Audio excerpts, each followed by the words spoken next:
Hello, Dave here again. Welcome to another quick spin. Today we're going to have a look at the fantastic 2016 Harley-Davidson CVO Pro Street Breakout. What a beautiful thing it is too. Let's go for a cruise.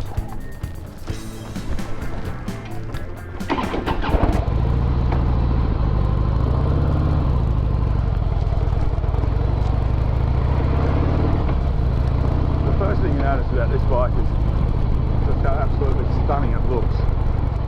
And although it is a fabulous looking motorcycle, there's more to it than just the look. It's powered by the latest 110B or 1801cc Screaming Eagle high performance engine. The 111.1mm stroke is the same as the familiar 103B motor, but it has been brought out to 101.6mm from the standard 94.4. What all that means is that the solid mounted counterbalanced unit is a torque monster.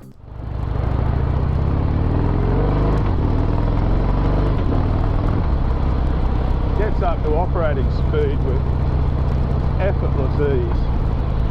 It really does. I've caught myself going quite a lot faster than I wanted to be very easily on this bike. It's smooth, compliant, pleasant and very strong. It tends to pulse more than vibrate, and it's equally at home on freeway, in town or on the country roads. Harley claims maximum torque of 151 Nm at 3,500 RPM, and it's delivered in a very pleasing manner. The way it gets out of the blocks is just delightful. As you would expect from one of HD's custom vehicle operations, a range of premium Screaming Eagle parts are pre-installed, like the heavy breather, which no doubt helps the excellent fueling and overall performance of the engine.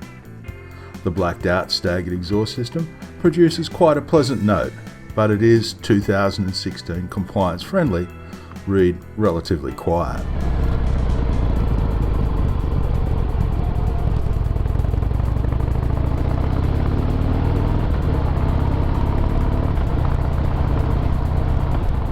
The Cruise Drive 6-speed gearbox shifted positively, reliably, and neutral was easy to find even when stationary.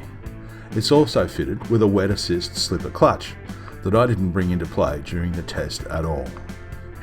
The CVO also features an efficient and easy to use cruise control, and the switch gear remains top notch. Basically push it in, light comes on orange, push down, light turns to green, and you're locked into that speed. And it's just a matter of knock it down, push down the button, brings it up to the desired speed. And you can just dial it in and away you go. Harley's self-cancelling indicators are still the best system fitted on a motorcycle.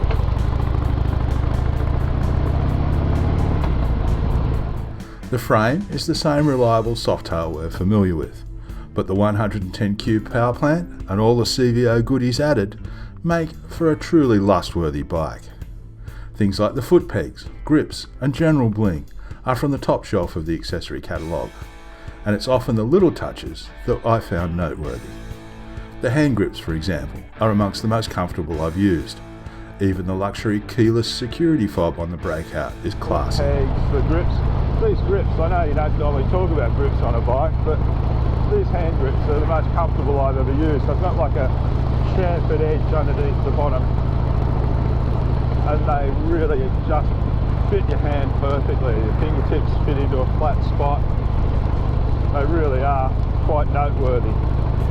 It's also a surprisingly comfortable motorcycle. The race-inspired saddle is very plush and gave me no grief even after several touring length days aboard. The wide forward control foot pegs offered more foot position options than the other softails, even those fitted with footboards, and they seem to give it a little bit better cornering clearance. Although lean angle isn't a big feature of the bike, we are talking about a softail. Cornering clearance is, well, it's a softail. You can tip it in a bit. Of course, it's got the forward controls rather than footboard, so it's got a little bit better cornering clearance than the Softail Slim, which was... Overall, I really liked the riding position. The satin finished drag bars were again amongst the most comfortable I've used. They are at just the right angle for comfort and control, or prowling as Harley puts it. Mounted below the bars is a compact instrument cluster that features analog tacho and a stylish digital display for speedometer and trip computer functions. Warning lights are set into the handlebar mounting. The paint is also what you'd expect from a CVO. The Breakout's custom black on black is embellished with a deep fleck and a hand-applied burnished highlight, and it's simply stunning. It also looks stunning from the rear quarter too, with its 240 section rubber, aggressor cast alloy wheels and minimalist rear end. Like all the 240 section and wider rubber, the big tyres do take noticeably more cornering effort and tend to follow irregularities on rougher tarmac more than the narrower Softail rear ends. Open road cruising, man, has a pretty good, pretty solid sort of feel on the road. At low speed, the big 240 section tends to follow any creases or lines in the tarmac, but the compensation for that is basically just how good it looks. But some of the Breakout's wide-ass manner is compensated for by its high-tech front end. Fitted with raked 43mm upside-down forks and new triple trees, it runs a 19-inch front wheel. The Breakout feels solid on the freeway, and that wide wheel does get the power and big torque hammer to the ground nicely. The rear end has an extra 10mm of suspension travel over some other Softails, further adding to its overall comfort levels. The twin 300mm front brakes take Softail brakes to the next level. They are simply super stoppers, and they're comparable with the twin Brembos on a new V-Rod. Those brakes are just delightful. They really do have excellent feedback, excellent feel, and fantastic stopping power. Big twin discs up front, single on the back, and it's just, everybody says the Harley brakes are blah, blah, blah, blah. Put them on this thing and read their words.